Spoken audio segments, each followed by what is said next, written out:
Welcome, Wanderer, to VoidHammer Podcasts. The lanterns are lit, the Codex is open, and the truth of the realms awaits.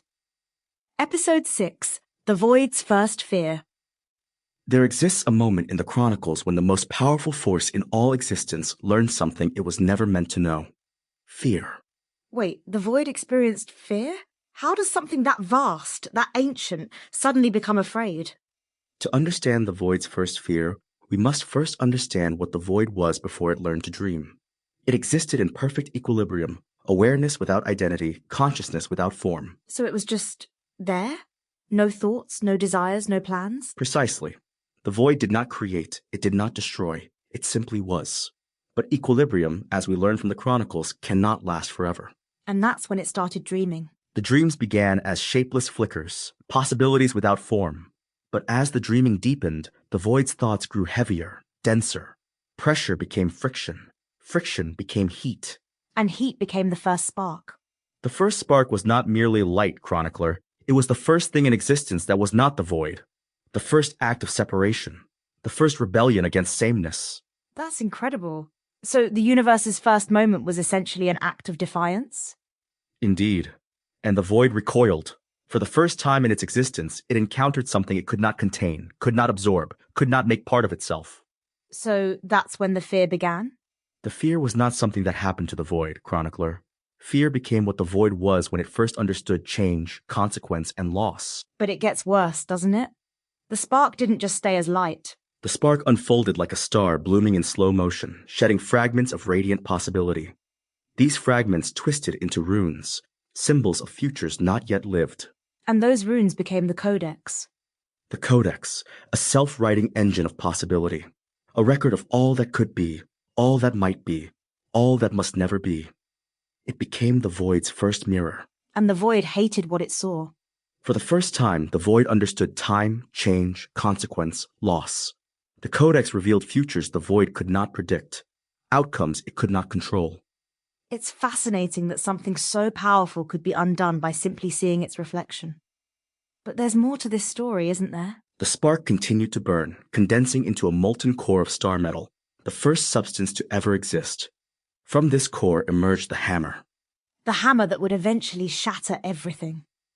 The hammer was not a weapon, Chronicler. It was a tool, the instrument through which the Codex's visions could be made real.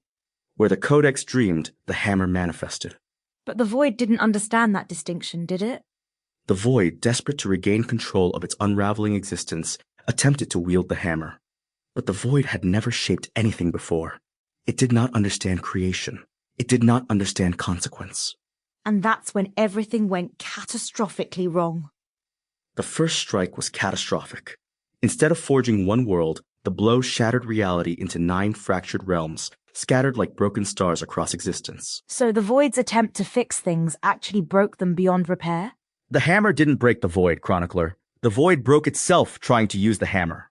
It was undone by its own inability to comprehend the very concepts of force, form, and creation. There's something almost tragic about that. This cosmic force, so vast and ancient, destroyed by trying to control what it couldn't understand. Indeed. And from that moment of catastrophic failure, something impossible was born. From the collapsing, unstable shard emerged the eternal Voyager, a being outside the Codex's script. A fracture the universe could not contain. The Voyager became the second thing the Void could not predict, could not control, could not absorb. A spark that existed beyond its understanding. So what truly broke the Void wasn't a villain, or a war, or even a god. It was change itself. Precisely. The Void broke because it encountered something it was never meant to face, the simple, inevitable reality of transformation. But here's what I find most unsettling about this whole story. The Void's fear didn't end with the Shattering, did it? No, Chronicler. The fear became the Void's defining characteristic. Every action it took afterward, the consumption, the corruption of sparks, the creation of the Harrowed King, all stemmed from that first moment of terror. It's been trying to return to that original equilibrium ever since. But equilibrium, once broken, cannot be restored through force. The Void learned this too late.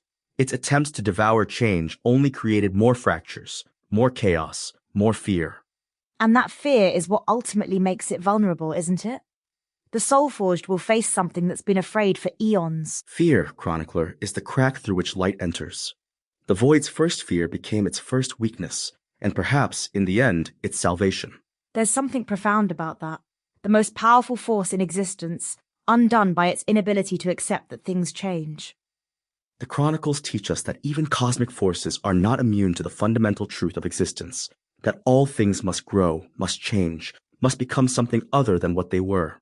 And those who resist that truth break themselves upon it. The Void's first fear was not of the spark, not of the Codex, not of the hammer. It was fear of becoming something new. Which makes the coming reforging even more significant. The Soulforged won't just be fighting the Void, he'll be facing its deepest terror. Indeed. And perhaps, in that confrontation, both the Void and creation itself will finally learn what it means to transform, rather than simply endure. The next transmission promises to reveal the moment when fear became action, when the Void's terror drove it to shatter reality itself. The shattering awaits, Chronicler. The moment when the Void's first fear became the universe's first fracture. Until the next transmission, Wanderer, keep your spark close. The Void is listening.